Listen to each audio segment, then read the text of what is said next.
आणि आठवी को बघायला त्या बेटावर वर लागलाय जायला बेट लागलाय रे का आता पायाला आणि बेटाचा आवाज लागलाय घर घराई याला आणि त्या सर्पाला बघू लागली घरट पक्षी पिलबरी का चुचुळाला त्या आवाजाचा देवाच्या कानावर पडला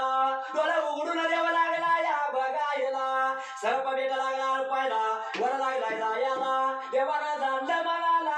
तिने खाण्यासाठी सर्प चालला त्या घरट्याला म्हणून करता त्याच्या धरलं होतं ब्रिका आता शिर्डीला घरे घरा फिरवायला आणि तिची चुंबल ब्रिका देवानं करायला धरलं त्याच्या या शिर्डीला धरलं त्याच्या